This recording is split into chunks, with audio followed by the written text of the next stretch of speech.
से, उनसे मैंने कहा कि आप कुछ डिटेल और मालूम करिए कि इसमें क्या और डिटेल है, किसने फ़ोन किया था, किसने फ़ोन उठाया था, फिर डीजी को किसने इंस्ट्रक्शन दिए, कमिश्नर को किसने इंस्ट्रक्शन दिए, ज़रा अंदर की कहानी आप बताइए।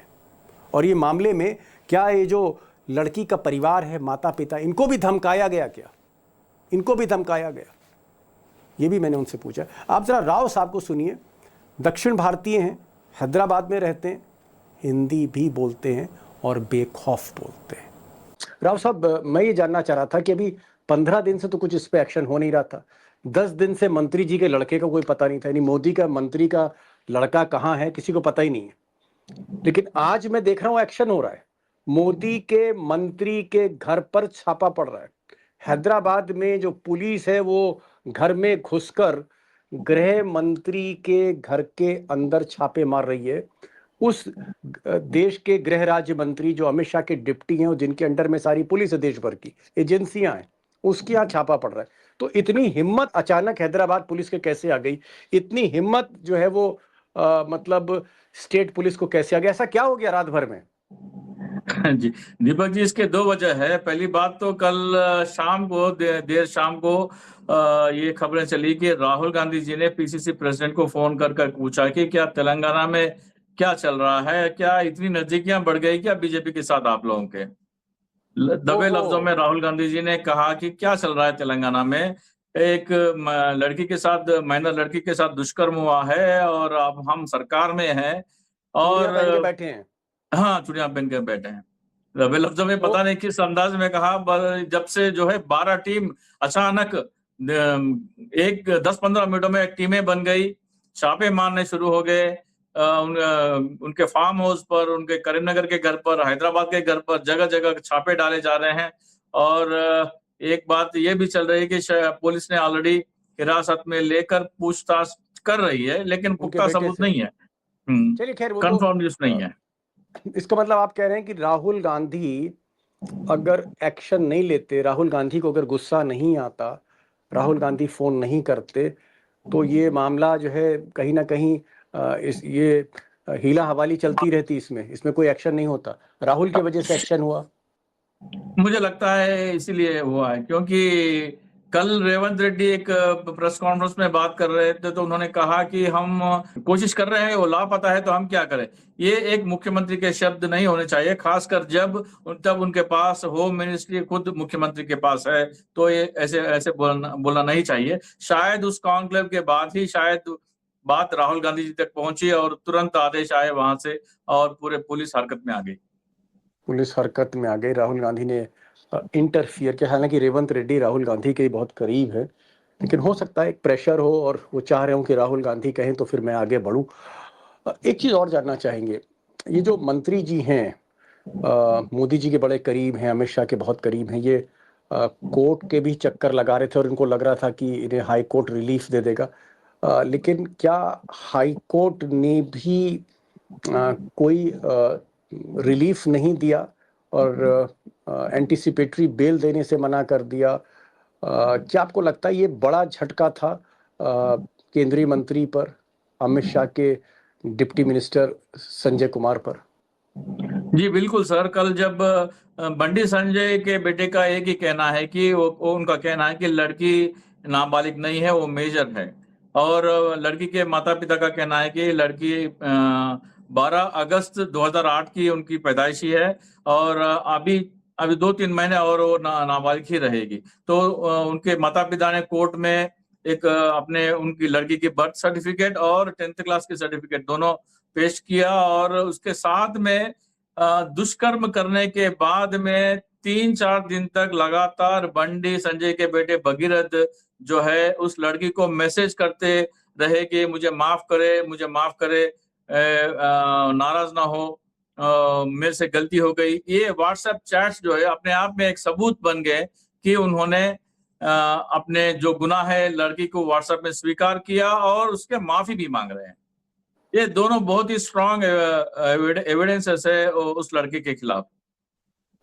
क्या ऐसी भी खबरें आ रही हैं कि इस लड़की को संजय कुमार का लड़का, मंत्री का लड़का जो है फार्म हाउस में ले गया था, फिर अल्कोहल दिया, नशा किया और जब नशे में आ गई तब ये इज्जत लूटनी?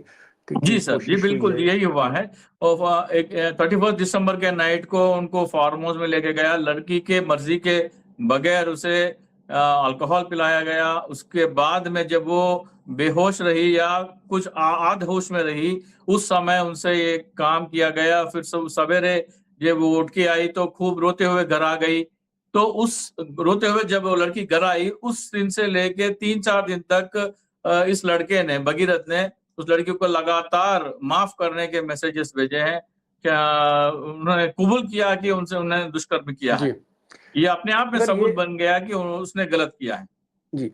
राव साहब, एक आपने भी कहा कि 31 दिसंबर यानी न्यू ईयर वाली नाइट को ये घटना हुई और फिर बार-बार घटना होती रही, और आपने ये भी कहा नशे की हालत में 17 साल की लड़की के साथ ये दुष्कर्म हुआ है और रात भर चला है। मैं ये जानना चाह रहा था कि इतनी देर कैसे हो गई? भई दिसंबर का मामला है, जनवरी बीत गई, फरवरी बीत गई, मार्च बीत गया, एक युद्ध चल रहा था, वो भी खत्म होने को आ रहा है, और इसमें इतने संगीन मामले में, और अच्छे घर के लोग हैं वो।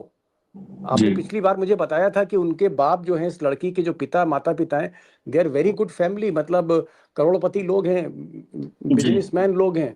तब भी एफआईआर नहीं हो रही थी? मतलब मंत्री जी जो हैं, ये संजय कुमार, जो अमित शाह के डिप्टी, इतने पावरफुल हैं कि किसी पुलिस अफ़सर की हिम्मत नहीं हुई एफआईआर लिखने की। क्या वजह थी कि 3 महीने लग गए, 4 महीने लग गए? हाँ, बंडी संजय जी जो है केंद्रीय गृह राज्य मंत्री है। पूरे देश के पुलिस, सीबीआई, हर चीज उनके निगरानी में रहती है। अगर कोई पुलिस वाला क्या उनके ऊपर केस एफआईआर रजिस्टर करेगा। करेगा।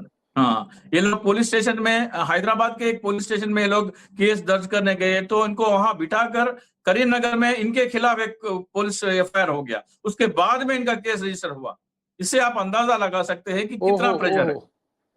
मतलब लड़की पर ही एक पुलिस हो गया, केस हो गया इनके माँ-बाप पे कि पैसा माँग रहे हैं, कुछ कर रहे हैं, इस तरह का कुछ मामला हो गया था। हाँ, जी, जी। जब ये लोग एक पॉक्सो केस रजिस्टर करने गए, उनको 5 घंटे बिठाया गया।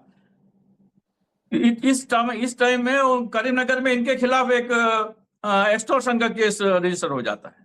Oh my God! Oh my God! कितना आप अंदाजा लगा सकते हैं कि किस तरह का प्रेशर दबाव था। पुलिस का नहीं, सही बात तेलंगाना है, सिर्फ कांग्रेस की पुलिस के ऊपर बीजेपी का कितना प्रेशर है, आप अंदाजा लगा सकते हैं।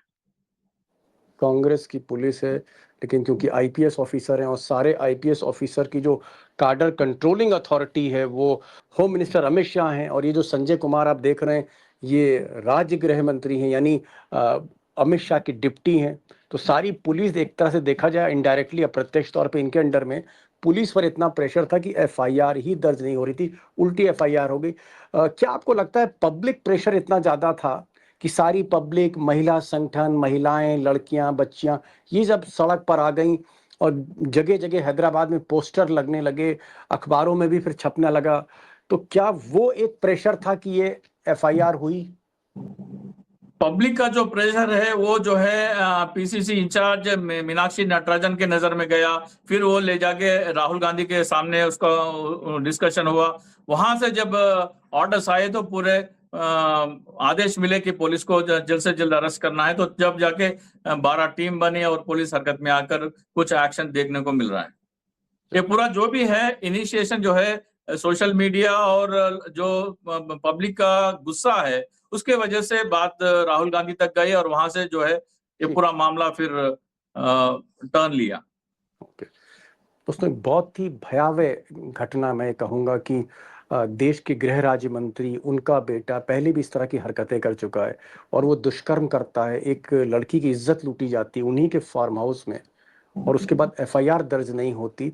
जब पब्लिक उतरती है, जनता उतरती, महिला संगठन सड़कों पर आते हैं, पोस्टर लगते हैं, नारेबाजी होती है, आमरण अनशन पर लोग बैठ जाते हैं, तब जाके इस बेटी को इंसाफ मिलता है। और ये जब खबरें राहुल गांधी तक पहुंचती, तब वो चीफ मिनिस्टर से कहते हैं कि इस पर एक्शन लीजिए, और तब आज जाके मंत्री के घर पे छापा पड़ता है और एक्शन शुरू होता है। ये सच्चाई, और ये मैं कह सकता हूँ गुजरात लॉबी का जो सिस्टम कितना मजबूत है कि कांग्रेस की सरकार में भी अपने मंत्री को बचा रहे हैं। ये है बीजेपी की ताकत इस वक्त। लेकिन एक बात और राहुल गांधी जी, जी हाँ बोले। कह दूं, कल उनके वकील ने कहा, लड़की के वकील ने कहा कि 3-4 केस और है, पीड़िता 3-4 और केसेस ऐसे हैं जो खिला उस मंत्री के बेटे के खिलाफ कुछ ही दिनों में आके अपने शिकायत दर्ज ओके। करने वाले हैं। और भी कुछ ये लड़कियों कोई के मामले हैं? रेगुलर मामला है, ये कोई पहली इंसिडेंट नहीं है, कई हो ओहो! चुके हैं, लेकिन ये देखने के बाद उन लोगों को भी हिम्मत आई और वो भी शिकायत करने के लिए आगे आने वाले हैं। ये बात कोर्ट में कही गई। Oh my God! Oh my God! ये भी बहुत ही मतलब शर्मनाक बात सामने आ रही है कि ये जो लड़का है, ये और भी कुछ लड़कियों के साथ इस तरह का इसने गलत हरकत